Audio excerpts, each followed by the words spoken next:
जब इंदिरा जी राज करती थी तब यशवंतराव जी चौहान ये विषय लेकर के उनके पास गए थे और तब जाकर के उन्होंने कहा था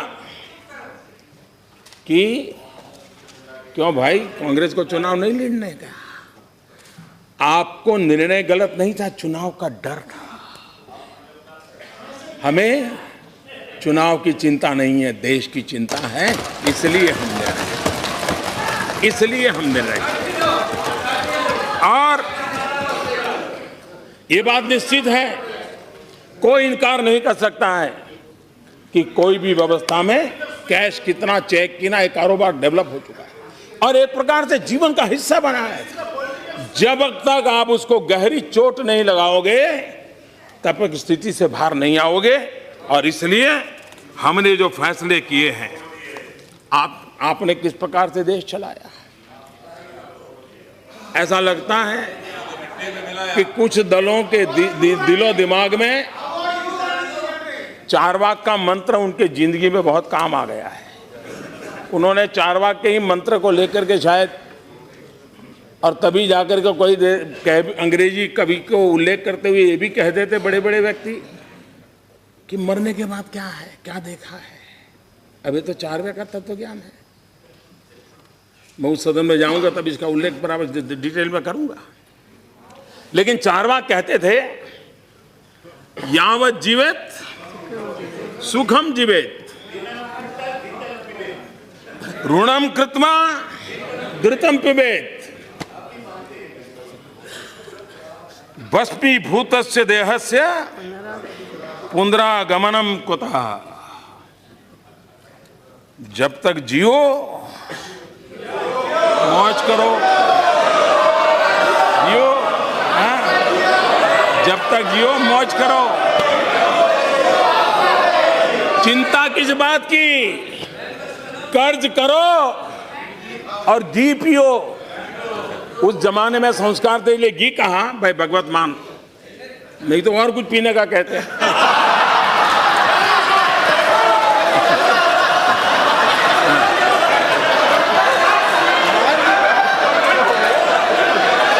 लेकिन उस समय ऋषियों ने, वहां संस्कार थे तो उन्होंने घी पीने की बात कही थी। शायद आज का जमाना होता तो कुछ और पीने की चर्चा करनी पड़ती। लेकिन इस प्रकार की फिलॉसफी से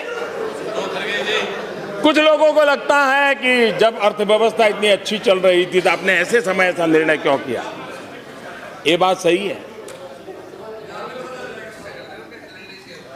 आप जानते हैं, अगर आपको कोई बीमारी हो और डॉक्टर कहता है भी ऑपरेशन करना है, ऑपरेशन बहुत जरूरी है, फिर भी वो कहता है पहले भाई शरीर ठीक करना पड़ेगा, डायबिटीज कंट्रोल करना पड़ेगा, डीगना कंट्रोल करना पड़ेगा, 7-8 दिन और मशवरा, फिर बाद में ऑपरेशन करते हैं। जब तक वो स्वस्थ नहीं होता है ऑपरेशन करना नहीं पसंद करता डॉक्टर, कितनी भी गंभीर स्थिति है।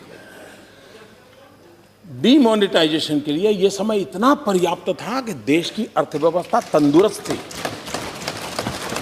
अगर दुर्बल होती हम ये कतई सफलतापूर्वक नहीं कर पाते। ये तब सफल होता है ताकि अर्थव्यवस्था मजबूत थी। और इसी समय दूसरा, इसका समय, ऐसा मत सोचिए कि हड़बड़ी में होता है। इसके लिए मोदी का अध्ययन करना पड़ेगा आपको।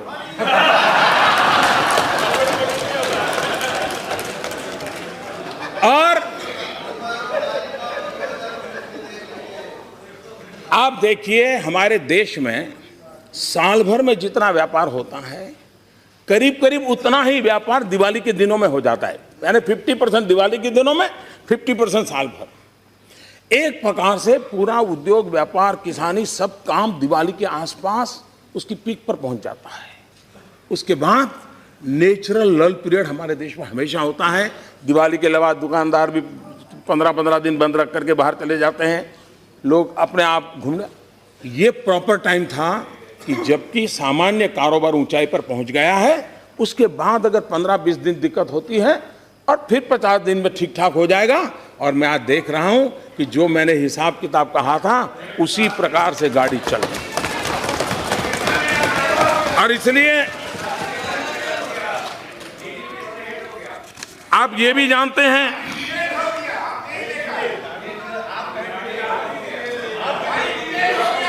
आप ये जानते हैं, एक जमाना था इनकम टैक्स डिपार्टमेंट की मर्जी पर, एक समय था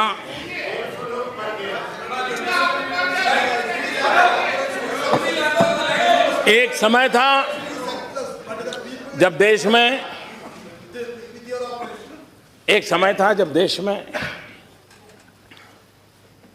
इनकम टैक्स अधिकारी मनमर्जी पड़े वहां जाकर के धमकते थे, और बाकी क्या होता था पुराना इतिहास को जो दोहराने की जरूरत नहीं है।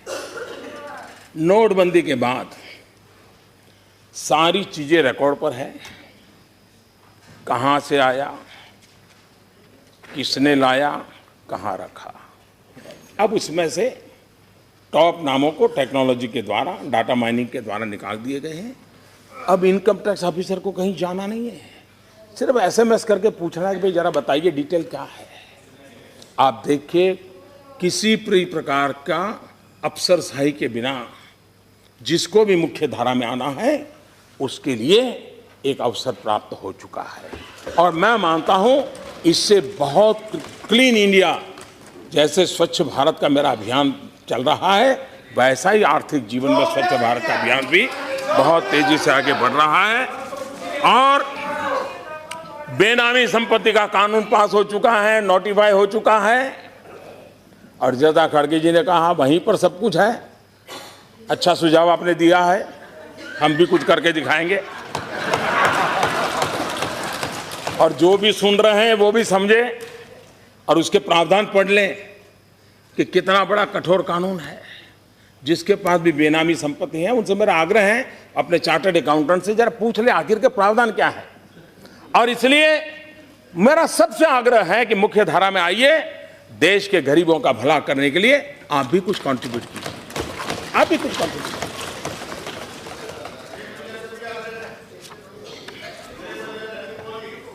जहां जहां कभी कभी लगता है कि ये निर्णय अचानक हुआ क्या, मैं जरा जानकारी देना चाहता हूं। जिस दिन हमारी सरकार बनी, सबसे पहला काम किया कैबिनेट में एसआईटी बनाई। सुप्रीम कोर्ट ने कहा था और लंबे अरसे तक लटका पड़ा था कि विदेश के काले धन के लिए एसआईटी बनाओ, हमने बनाई। सुप्रीम कोर्ट ने कहा था उस प्रकार से बनाई। और सुप्रीम कोर्ट ने क्या कहा था, क्या कहा था? 26 मार्च 2014, since 1947 for 65 years nobody thought of bringing the money straight away in foreign banks to the country. The government has failed in its role for 65 years. This court feels that you have failed in your duty, and so it gives an order for the appointment of the committee headed by former judges of this court. 3 years have passed, but you have not done anything to implement the order. What have you done? Except for filing one report, you have done nothing. ये 24 मार्च 2014 को supreme court ने उस सरकार को कहा है।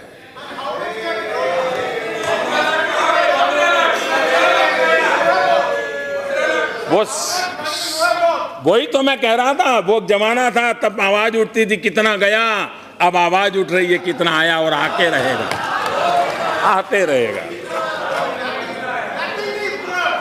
आप देखिए एक के बाद एक देखिए, विदेश में जमा काले धन के खिलाफ नया कठोर कानून बनाया, प्रॉपर्टी जब्त करने की बात कही। इस बार भी बजट में एक नया कानून की बात कही गई है, सजा भी 7 साल से 10 साल कर दी। टैक्स हेवन जो थे मॉरिशस, सिंगापुर वगैरह, उस पुराने जो नियम आप बना करके गए थे उसको हमने बातचीत की, उनको समझाया, हमारी परिस्थितियां समझाई, उसको हम ले आए।